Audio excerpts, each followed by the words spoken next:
I guess we'll start this meeting. We do the Pledge of Allegiance, please. I pledge allegiance to the flag of the United States of America and to the republic for which it stands, one nation, under God, indivisible, with liberty and justice for all.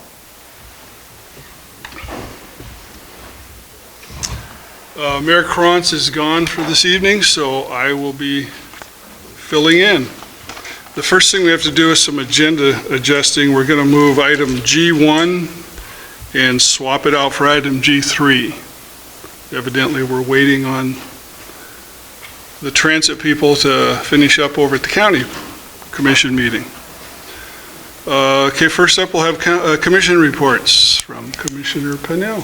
I have no report other than to say I had an enjoyable time at the Chamber event on Friday, and congratulations to Allison Wagner, Volunteer of the Year, Matthew Blagan is the Citizen of the Year, and Bacala State Farm Insurance is the Business of the Year, so congratulations to them. Okay. The thing I have this week is I've been asked to sit on the Mason County Substance Abuse and Mental Health Citizens Advisory Board. That's on Thursday. And then also on Thursday, I wanted to remind people that the MTA, Mason Transit Authority, is having their open house at the Transit Community Center to celebrate 20 years. Okay, next we have item D, general public comment. Seeing no public, we'll move to item E, the consent agenda. We ready for that reading? Commissioner Pennell? Yes. We have that reading listening in? Consent agenda, vouchers numbered 80093 through 80182 in the amount of $966,226.90. Vouchers numbered 80229 through 80282 in the amount of $475,003.78. Payroll warrants numbered 68419 through 68596 in the amount of $605,533.12. Commission meeting minutes, a business meeting of January 7th, 2013, study session of January 14th, 2013. Salary and benefit package, non-representative, authorize the city administrator to make necessary budget modifications. Salary and benefit contract, Shelton Employees Guild, authorize the city administrator to make necessary budget modifications. Salary and benefit contract, customer service representatives, authorize the city administrator to make necessary budget modifications. Salary and benefit contract, financial, authorize the city administrator to make necessary budget modifications. Okay, we have a motion to approve the consent agenda. I move to approve the consent agenda as presented. I second that. We had a motion and a second. Any further discussion? If not, all those in favor? Aye. Aye. Motion carries. Next is old business. None. Down to G is new business. I guess we'll go to Canyon Creek flood reduction. Briefing from Mike Michaels. Thank you, Commissioner Olson, Commissioner Pennell. What we have before you is kind of more of an informational, but also a request for some authority to move forward. So, preview of what we're getting to here. As you know, we've been working on what's been called pre-design report, solutions analysis study for the Canyon Creek design, 30% design. It's been called many things, but basically it's a process we're using to look at the various options and potential suite of solutions to minimize as much as possible the flooding impacts caused by the Canyon Creek, Shelton Creek system within town. Last summer, we did a piece of that puzzle by doing the dredging of the lower 1,200 feet, approximately 1,100 feet of the channel from First Street to the railroad crossing. We've been working on looking at suites of both long and short range projects, both from the maintenance perspective as well as small works type projects that all will ultimately work together to minimize that flooding impact as much as possible. One of the, what originally was thought to be larger projects that was thrown in the heap of these ongoing discussions was the idea of some sort of high-flow bypass. We really don't like that term because it denotes a structure in the creek, which habitat folks really dislike. And so it's been one that hasn't taken a lot of traction until recently. Back in early November, or actually late November, excuse me, with the first major rainstorm of the season, we had a flooding issue, a fortunate happenstance at the trash rack up there. We had our trash rack plug up and actually overtop and flow down First Street like has happened before. The fortunate part is it gave us an opportunity to observe the way the system worked, essentially with that culvert under North Cliff choked down to a point where the downstream channel had little or no impact. We had some minor issues.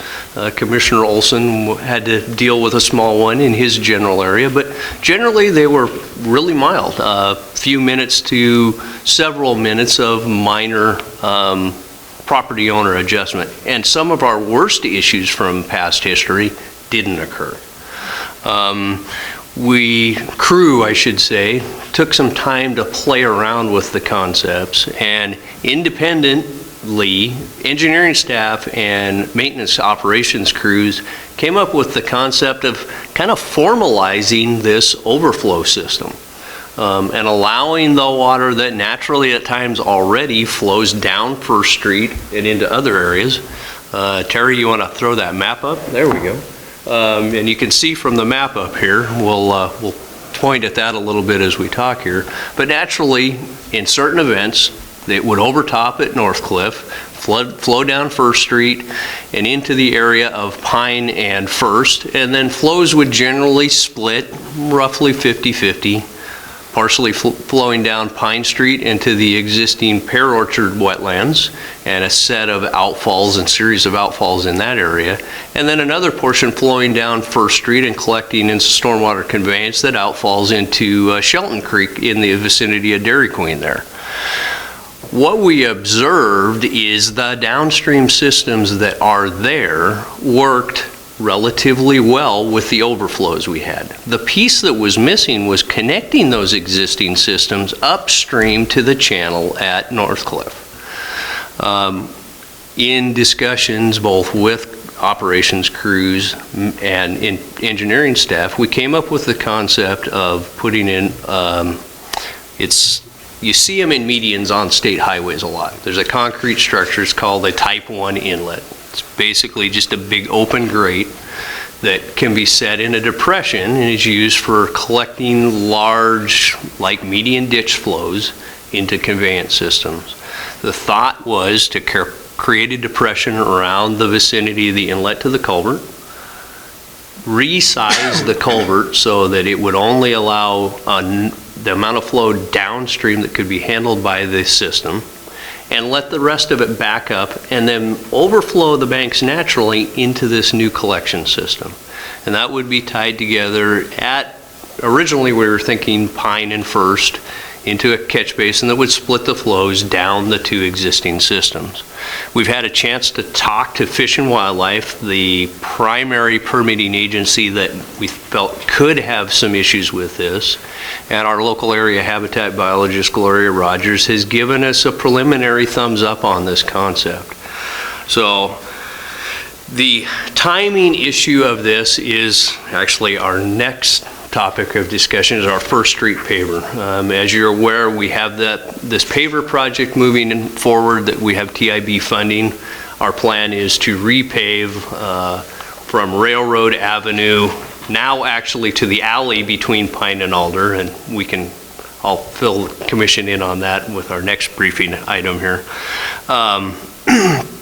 But that's happening this spring. We're going to do that as part of the SAGE project and have them actually manage the construction for us. For that to work and this project to work, there's a piece of this stormwater conveyance that needs to be designed and constructed prior to that paving project in early to mid-June.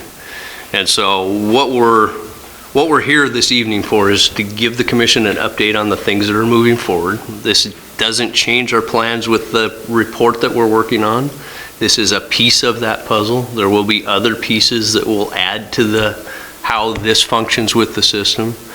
But we're here for the commission to think about this and decide whether it makes sense in their minds to authorize us to move forward with a small stormwater project, at least at this point, to get the pipeline work done that needs to be under the new pavement. Ideally, we'd like to get a skeleton system all the way up to the creek channel and the collection point before next winter if possible.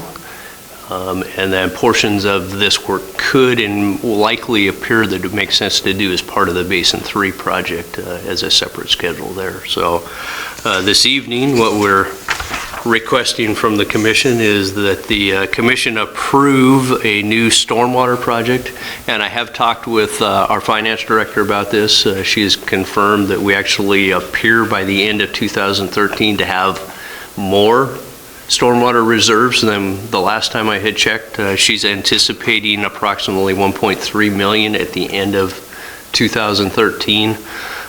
This project we expect is somewhere in the $150,000 to $200,000 range, maybe 300 on the very high end. We believe this is a small works project and would proceed under that direction if approved by the commission. So tonight we're requesting that the commission approve a new stormwater project for the Canyon Creek overflow collection system, authorize the city administrator to make any necessary budget modifications for that, and authorize staff to begin preparing designs and moving forward with contract documentation for a small works project to get the portions necessary to continue with the First Street paver done.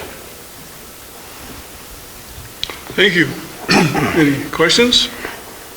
Just a clarification, Mike, the briefing said that you anticipate that this can be done with in-house engineering for the design? Yeah, most of this can be done in-house. Some of the design, some of the modeling that we would need some assistance with, we would probably work with OTAC on a contract amendment there and have some of it there. But drawings, putting the bidding packet, the nuts and bolts part of getting this out on the street for a small works project we could do with in-house staff. Okay, and you don't anticipate any difficulty in getting it to a point where it can meet the pavement schedule?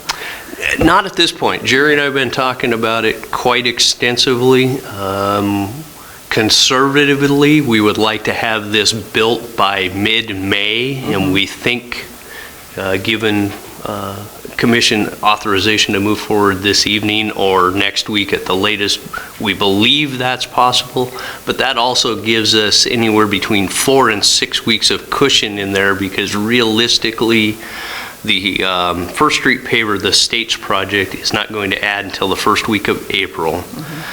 Best case timing, their typical process, we wouldn't expect to see a contractor on the project until like the middle of June. So we're shooting for the middle of May. That gives us 4 weeks probably to their early start date, more likely 6 weeks to a real actual start date for the paver project. Okay.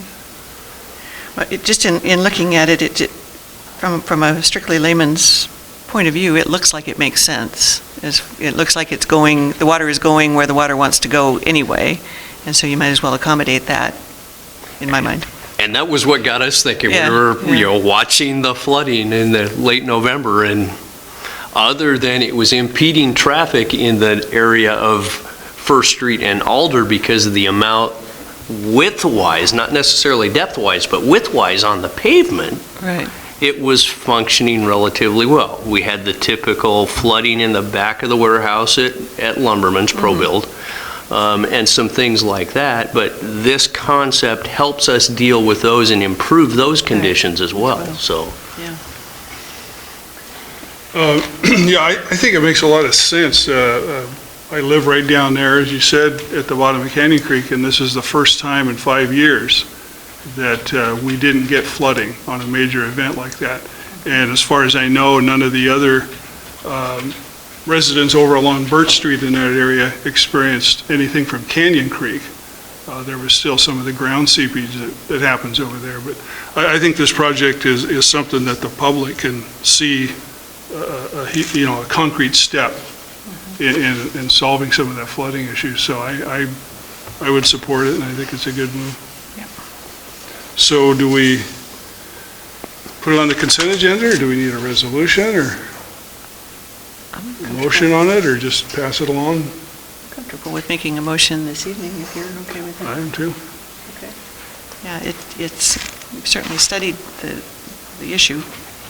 And we do have, I think it's important to point out again that we do have permission or a blessing or whatever from Fish and Wildlife. Nothing official, but we have a preliminary review that indicated she saw no Okay. glaring red flags or fatal flaws with our concept here, so that's always a plus from Gloria, Sometimes that's because as good as she's it quick gets. to find the fatal flaws if there are any, Right. so. Right.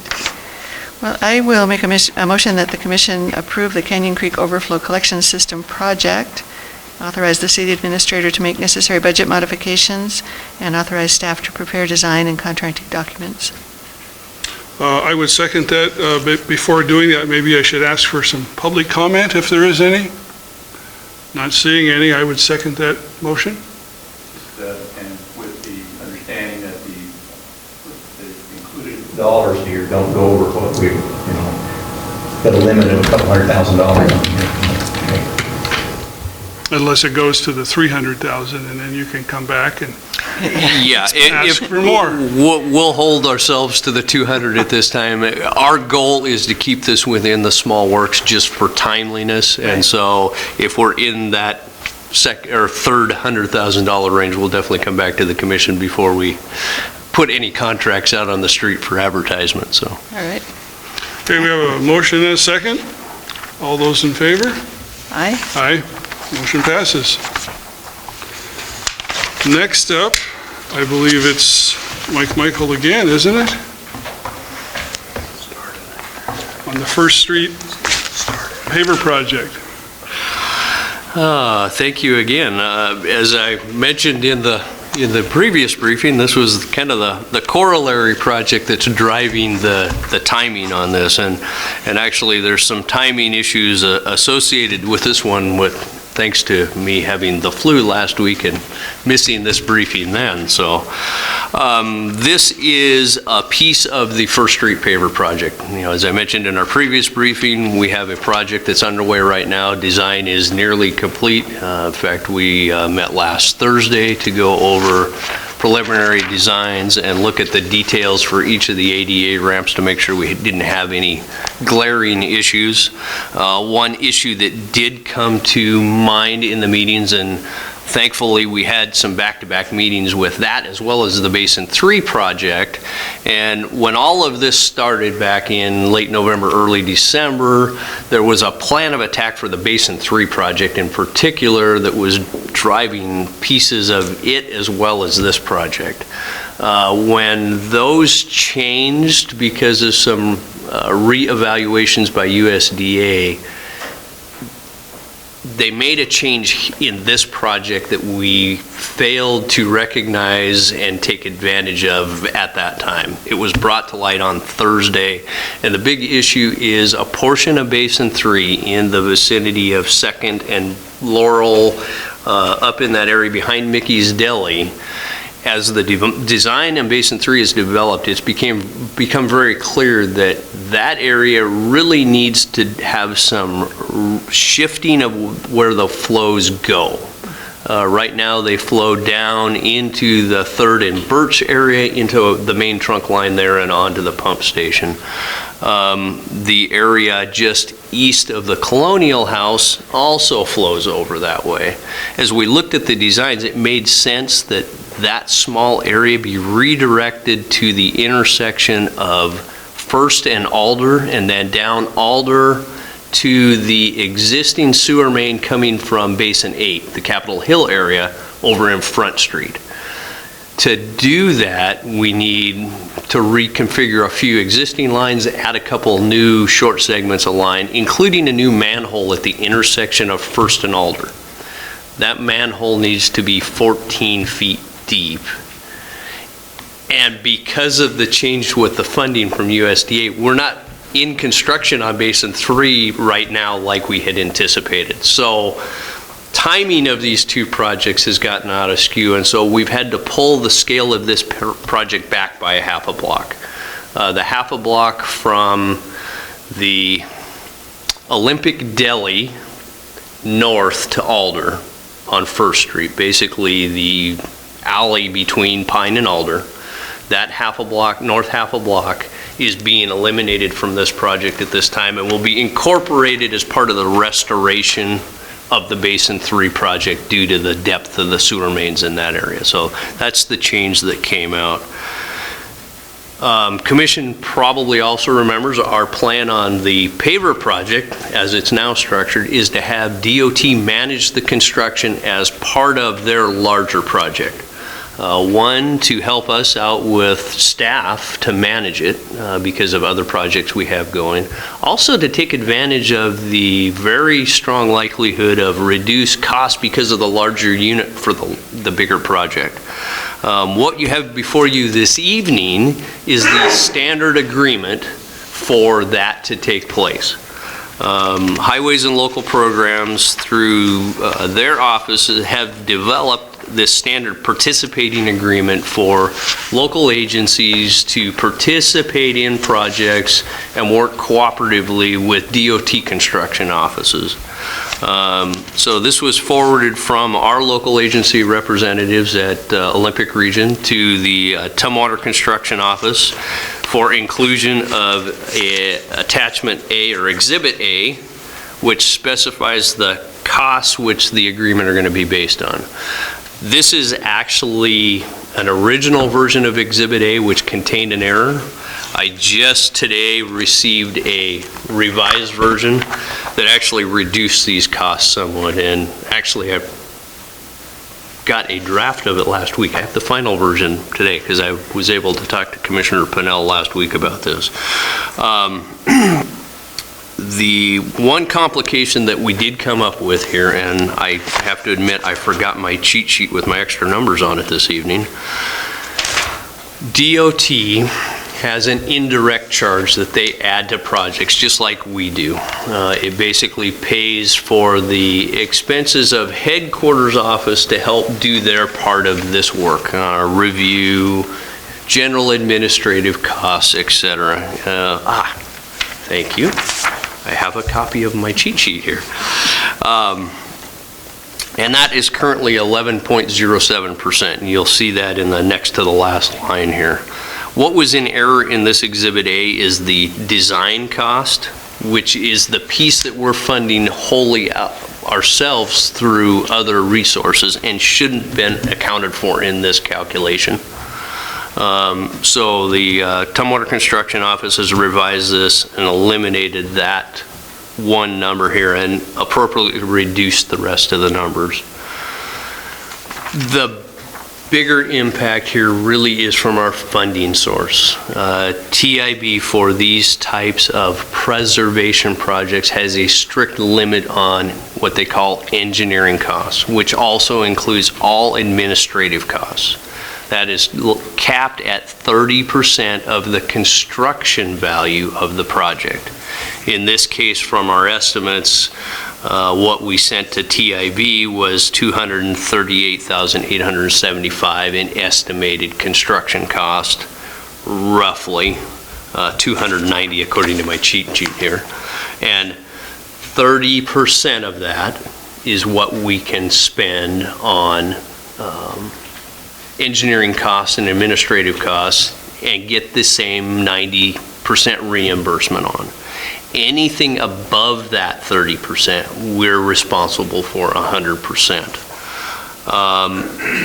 DOT, again, with this additional 11%, their additional requirements and detail they want on the design, they're actually pushing us into approximately 40% engineering and administrative costs. So based on some rough calculations that really won't pan out until we get actual bid documents and real costs, DOT will bill us actual costs, hour for hour, expense actually incurred for their services. So these numbers could go down and likely will. I did some quick comparative calculations, and it appears that based on the more probable numbers that we have now, the excess contribution would be an additional $43,000 that the city would have to come up with, or just under $43,000 actually, for a total city share of roughly $79,500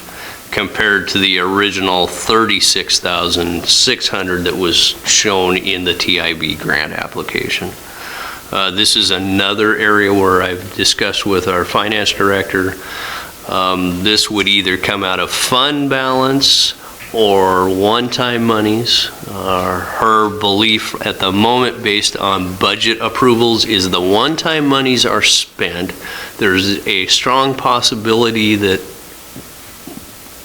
fund balance would be there to cover this. In the worst case, we have sufficient monies in our overlay project to be able to scale that project back this year and use the monies that we would have used there to cover this overage. The other option would be delay this project a year. There would still be some excess there. I'm projecting approximately $10,000 in excess contribution the city would have to afford for that. We're going to interrupt the community twice now instead of just once. The construction cost is going to go up, and that's partly why there's less excess contribution, because the total construction cost is going to go up. And it's staff time next year that wouldn't be able to be focused on other projects that we're developing and are and have been in the works for a number of years in some cases. So at this point, the staff's recommendation is to proceed with the plan as is, and instruct staff to work with city administrator and the finance director to continue to determine whether it's fund balance, additional one-time monies that may come in, or a mix of that, as well as scaling back the overlay project as necessary to make this project whole for the year. And again, this one was supposed to be briefed on last week. My flu bug eliminated that. It is somewhat time sensitive. It is structured right now for action under consent next week, but would request that for expediency and allow time for this to get processed through DOT's side of things and finally executed so that we can continue moving this forward, that the commission at least consider acting on this evening. Okay, thanks, Mike. Commissioner Purnell, you have any questions or comments? Just that it seems to make sense to move forward with this year to take advantage of the project that's already in the works through DOT. As you said, Mike, to avoid disrupting the community twice in a fairly high traffic area of downtown. And really, we're still getting a pretty good deal, even at the $79,000, because of taking advantage of bulk equipment and that kind of thing. So I would be in favor of moving forward with it. I just had a question on you're going to, when the Basin 3 project goes forward to put the manhole there at First and Alder, you're going to have to disrupt, obviously, traffic again anyway. Right. Is there any timeline on that expected yet, or that one's still kind of just shooting in the dark on that? That one, we're still kind of shooting in the dark. We're looking and we're working on funding. We've got several feelers out for potential funding sources there, including the lobbyist that Dave is working on for the state capital funds. We've also still got some discussions going on with USDA about some potentials there. We're hopeful that we'll be able to be moving this forward late this year or early next year for primarily a 2014 construction season and be able to get this basin project knocked out and hopefully, and sounds like DOE may be thinking along the same lines, hopefully with the final construction of Basin 3 being able to get out from underneath our executive orders from DOE. So, design will be complete here in the next couple months. We've kind of slowed it down a little bit because of the questions in funding, so, but it's still progressing well. We've seen what are per contract 50% drawings, but they're really more 70 to 80% drawings at this point based on the process we've started using over the last couple of years. Considering that, then, I would be in favor of also moving this along, so if Commissioner Pennell is into that too, I would entertain a motion. Is that what we need, or do we just put it on the consent agenda for next week, or? Well, depends on whether you want to approve it tonight. If you approve tonight, the motion's in order. Or if you wait till next week, you can have old business or consent. We're already behind the week because Mike wasn't here. We've had briefings on this already. You guys are pretty, I think you're ready to act. I think you've heard it enough where I think you should be ready to act. I would guess, but that's your call. I would entertain a motion then to move this along. I will make a motion that the commission approve the agreement with Washington State DOT Construction Office for the First Street paver restoration project and the local agency participating agreement, and authorize the mayor to sign on behalf. And I would second that. Any further questions or discussion? Hearing none, the motion passes, or I'm sorry, we better vote. Yeah. All those in favor? Aye. The motion passes then. And now we're on to the rest of new business, which I see Mike Oliver has shown up, and it says Dennis is going to present this, but I guess that's maybe Steve? Yeah, I'm filling in for Dennis. Is Dennis in Mexico? Dennis is vacationing. As we've talked about before, this is our application, our annual application for community development block grant funds. We started this conversation back in November. We had a couple projects and we contemplated whether a city project would be considered for the application. This project with the MTAs emerged as a project that we're moving forward with. And really this is a application for two purposes. The MTA purchased the Armory building in 2006, and they've been ever since that time working together with the community center and developing a plan for the site. Their plan now entails a transit hub as well as the community center effort for an array of social programs that they are enhancing. They're currently there now. The grant funding that was received, and this seems to be a recurring theme somewhat in these grant-funded projects, isn't sufficient to cover all of the elements that they wish to complete. The grant funding they have secured will primarily fund the transit-oriented portions of the development, the core building, structural elements, and the tenant improvements associated with the transit hub use, a number of improvements on the site plan as well. The grant funding that we're seeking would primarily support some of the social elements of the community center. In particular, there's an area where there's envisioned a commercial kitchen that would be utilized for training for folks for that purpose, as well as for the ability to have it utilized as part of a function that's held at the site. The second element is a computer lab center. I believe they would accommodate up to 20 individuals at computer stations. Our demographics indicate this was something that would be highly desirable, and it's something that they'd like to incorporate as a priority use as they get these tenant improvement portions of the building completed. I believe there's also a restroom that might be remodeled as that as well. But the kitchen, as you can probably imagine, is a pretty costly item, as the bulk of the funding that's being requested.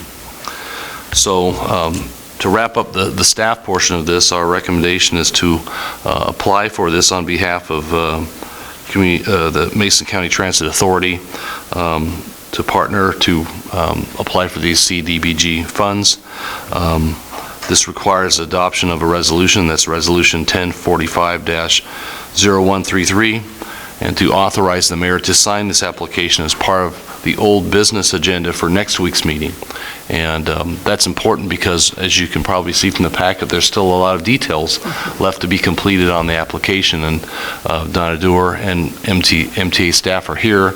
I think they'd like an opportunity to address the commission as well, but they've been coordinating with Dennis and are very close, actually, to having the application complete. It wasn't ready in time for this packet distribution, but certainly will be available for the mayor to sign next week.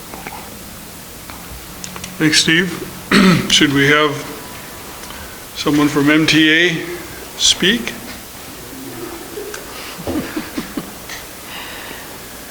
I'm Brad Patterson, General Manager at Mason Transit Authority. Very much appreciate the city's willingness to partner with us on this project and on this grant application for the Community Development Block Grant. We think the Transit Community Center is going to be a valuable re-addition to the community, to Mason County in general, and to the city of Shelton in particular.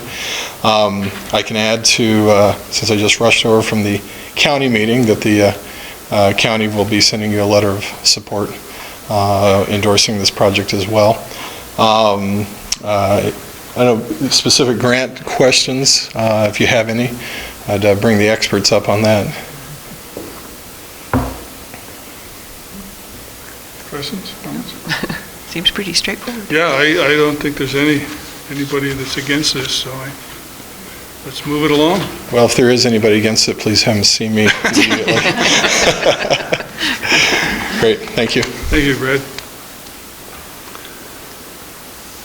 Okay, I guess the recommendation is to place it on the under old business for next meeting. Is that okay? Okay. We're done with that. The next is item H, administrative reports. I'll be attending the Mason Transit anniversary, have plans to do that this week. Been attending for the past week and a half meetings with legislators attempting to secure funding for the Basin 3 project and the Intertie project associated with our sewer system, so we can mitigate the rate increases associated with sewer system improvements, so we can help our ratepayers to that extent. Later on, another meeting this week is with Calvin Goings, who is the regional administrator for the Small Business Administration. And so he invited us to a meeting, and we're interested in economic development, so is he, so we're going to see what he might be able to do for our local businesses. So anyhow, that's it for my report this week. Thanks, Dave. One more time for the general public, or any public. I see none. Administration final touches. Any touches, anybody? We have an interest in a member of the community being appointed to the Historic Preservation Board. Eric Burke, our planner and liaison to the board, will have a brief report for you on that next week. Others? I have one. I'm working on a update to one of our business licensing chapters. I'm intending to ask you to repeal the taxi licensing ordinance that we have. I'll give you the reasons for that next week, but essentially I'm not seeing that it's yielding the benefits that we'd like it to, and I'm not sure that we can get it there. So I will be making that recommendation in a formal report next week. And that's it for looking ahead. Okay, thanks. Is there another looking ahead? Oh, Greg? sorry. That's okay. I just thought of something I'd mention for the good of the order here. Greg Clark, Public Works Director. I have a meeting scheduled Thursday with Brian Matthews from Mason County to start talking about an agreement where possibly we can share equipment and be efficient in that way, so stay tuned for reports on that. Thank you.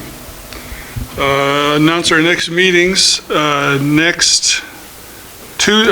Monday, January 28th, we'll have a Shelton Metropolitan Park District Board meeting at 1:45, followed by the Shelton City Commission meeting at 2 o'clock. Got all that right? Okay, we're adjourned.